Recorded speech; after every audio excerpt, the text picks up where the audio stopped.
Hello. I'm doing a review of a video we already made.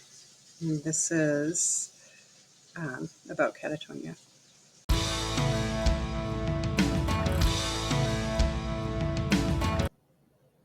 So that was the intro to the video I'm discussing called Crossing Thresholds with B. Just a minute, B. I'll get you your ice cream. I'm trying to feed someone at the same time. So just a minute. Okay, so this particular video, the reason that I'm doing a review of it is twofold. Okay, there have been a lot of questions to me from doctors and just people in general curious. Okay, I'm sorry, Bubby. The bit right there. Okay, I'm sorry. What is it? What did you mean? What did you mean? What did you mean? Okay. All right, sorry. So there have been a lot of questions. And I'm going to address that one second. What the question would be about. Very valid question, very interesting. And it's got to do with what occurred as to why I made this video. You can do it. Go ahead. Go for it. You got it. All right. So the first reason is because long ago, about 10 years ago, when he first occurred when he first developed catatonia from taking risperidone. It's a thing, it can happen. Okay. It's called neuroleptic malignant syndrome when it happens that way, and it starts catatonia is what it does. And the catatonia can be chronic for life because it has a secondary driver, which is depression. All right. So at any rate, so it can come back. You might conquer it, but it can come back. And my hope is to conquer it for good. I don't know if they really know. I like to think, I didn't like that bad news, so it could be chronic. But they've been right. I mean, it's been chronic. It has returned. I've gotten it to go away. Jesus has gotten it to go away for a few years at a time. It's our biggest chunk, 14 to 16. And anyway, that's a different video. When I first started researching catatonia to deal with our situation, how do I cure it, and how do you recognize it? What is catatonia? Because it's a whole thing you got to figure out now, right? Now, catatonia has been around since the late 1800s. We've been recognizing it since the late 1800s. And autism since the 40s, 1940s, 1960s. Okay, baseline is classic autism. Oh, goodness, you got a mosquito. We get a lot of mosquitoes here. We're by a lake. So the first reason is because when I was first researching it, it had an odd, I don't know if it was on the checklist. There's a checklist for catatonia that you can kind of check out and see, how many. So you can look it up on the internet if you wanted to know, hey, does my kid have catatonia?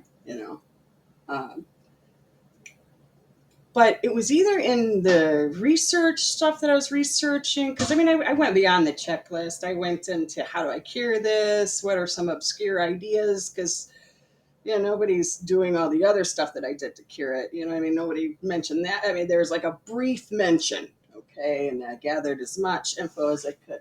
Go for it. You got it, buddy. Go for it. Excuse me there. Sorry. So, but crossing thresholds. Now you could play that out into other symptoms if you want to. Immobility, symptoms in autism, which are amped up when you have catatonia on board. But I thought I saw the actual symptom crossing thresholds, having trouble. And originally, when he originally had catatonia, he had a really hard time crossing thresholds, literally. Like curbs were considered thresholds. He would put his toy in the threshold, and he just suddenly couldn't cross it. And what went along with that is I had to roll him over thresholds using the wheelchair because he couldn't cross them. And what kind of goes along with that is also going from room to room, transitions, change, immobility. I mean, it all kind of overlap. Immobility is a symptom of catatonia. However, originally, really didn't notice that compared to the stupors. When it came back and it wasn't as strong, the catatonia, he had immobility instead of stupors. He hasn't had stupors since the original onset, which was terrifying. Okay. Could I help you a little bit? Where'd your spoon go? Okay, I'm sorry. I'll never have a second to do this video any other way. So please bear with me. So basically, this time, which is a few years later, I looked up this checklist for catatonia, and I didn't see crossing thresholds on the symptom checklist. I don't know if maybe it was some additional, um, description or something I found out there eons ago, or it was definitely an issue back then. Now I don't really see that so much this round, except for this lingering, just he wouldn't cross that threshold. And there used to be a threshold going into the kitchen, and we've actually taken the wall down. He still wouldn't cross into there. So it had been years. I've owned this house for about 10 years. Okay. Since my husband died. So that's when I first got here. Right on, buddy. You got a mosquito again. Sorry. Okay, so I don't see it. So if you look up so I want to be clear about that. I realize, friends, if you look up the checklist for catatonia, you're not going to see inability to cross thresholds on the catatonia checklist that you find on the internet. If you find one, just kind of random, but it helped me to understand some things. So that were happening, and um, so it's not on the list anymore, but we still had it as a major struggle. And this video was really about the fact that he had such a huge victory. He goes all the way into the back of the kitchen now, so he crosses that threshold, and he's kept that victory. And it's really, really cool. And I'm really thankful for that.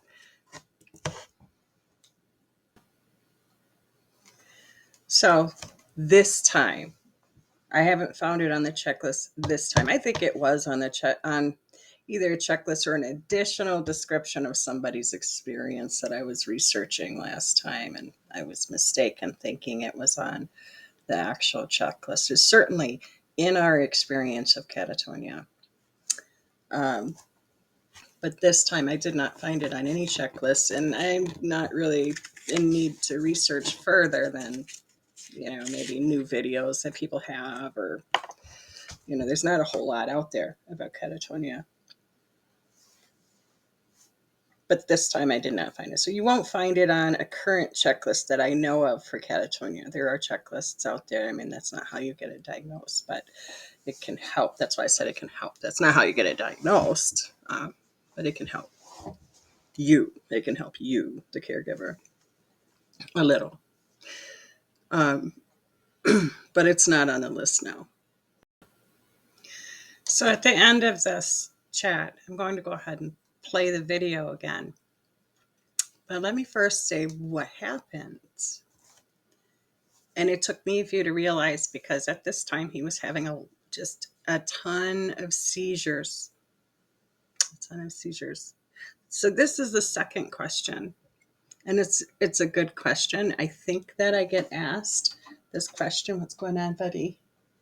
Oh, you gotta wait. When you let it rewind first. He's watching his brother's special CRT TV. And he wants me to do stuff. You want me to do something else? What's going on, buddy? You gotta wait a couple minutes and I will get it for you. Okay? Oh, yeah, there was a mosquito, huh? I will play it for you. You gotta let it rewind. Okay? So it's like he had every seizure you can imagine. All kinds of seizures. Seizures I've never seen before. I don't know why. It's a detached, separate thing. He didn't always have seizures. He didn't always have epilepsy. Okay. But he's had it off and on throughout his life. And that's a different story. But it's not a different story in this respect in the question that I get, the second question. Okay. I'm sorry, sweetie. Which is,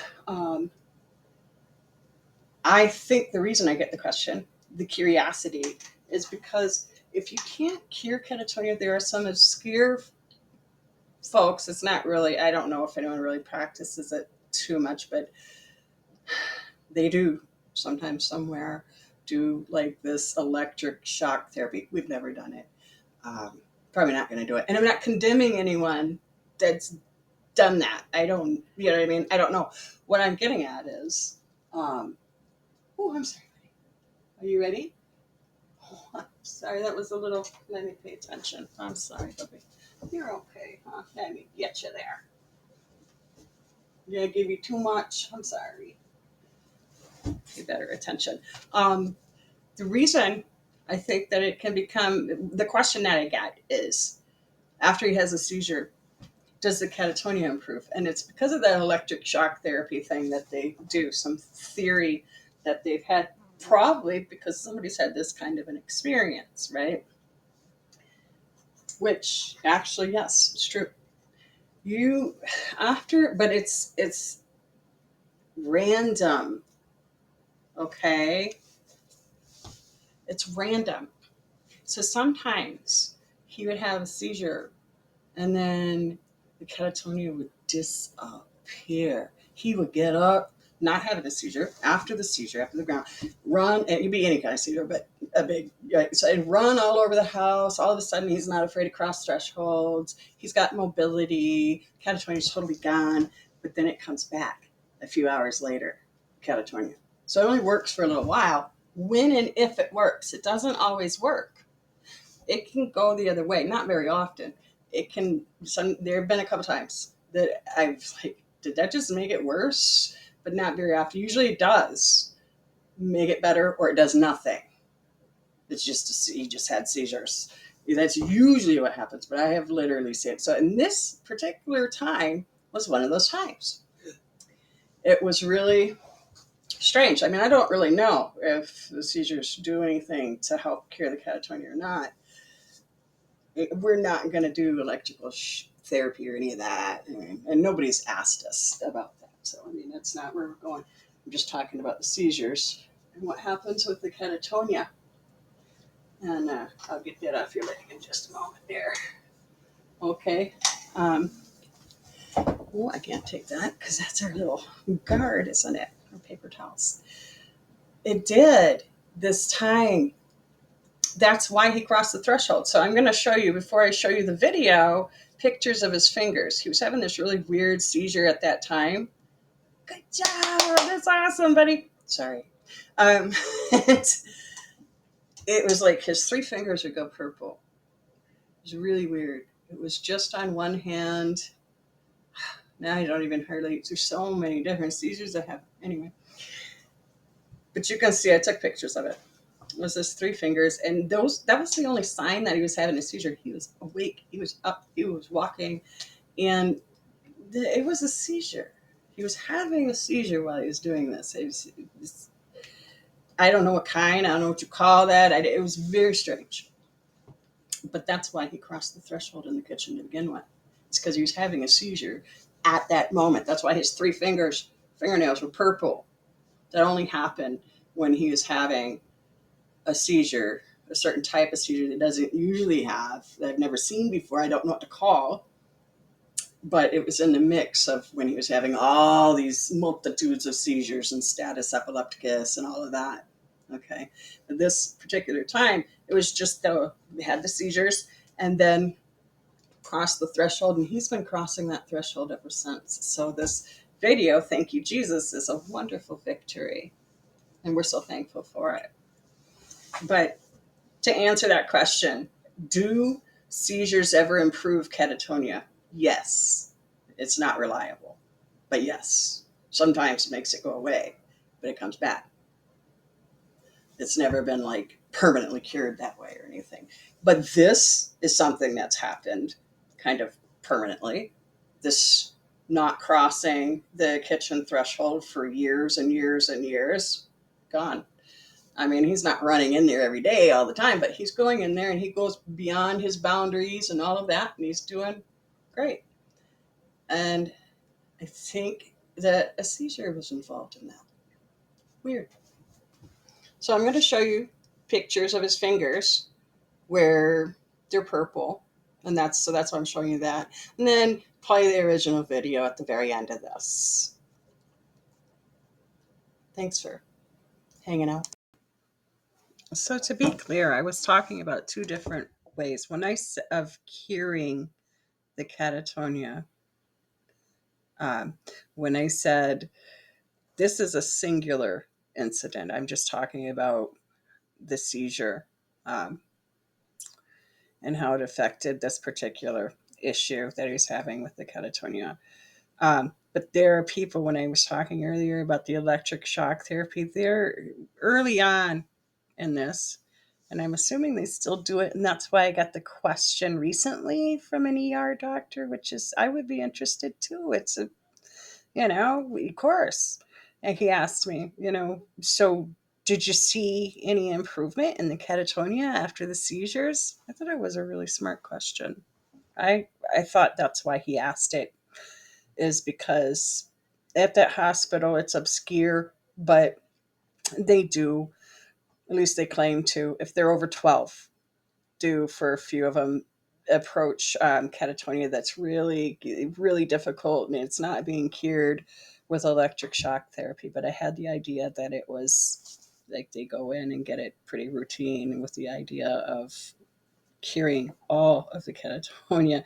And like I said, it's not a road we've gone down, but it's interesting to see why. It makes me think that's why they do that, is because somebody's had an experience with a seizure at some point in time.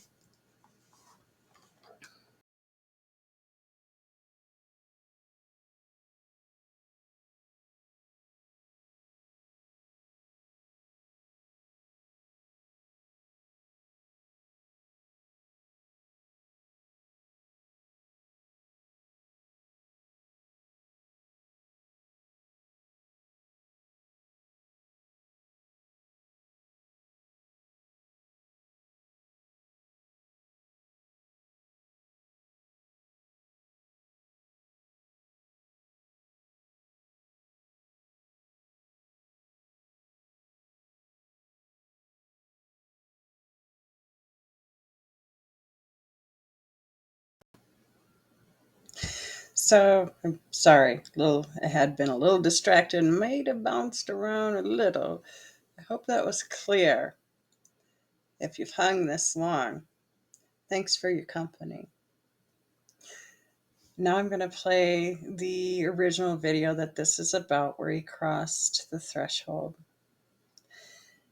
And we thank you, Lord Jesus, for that victory. God bless. Take care.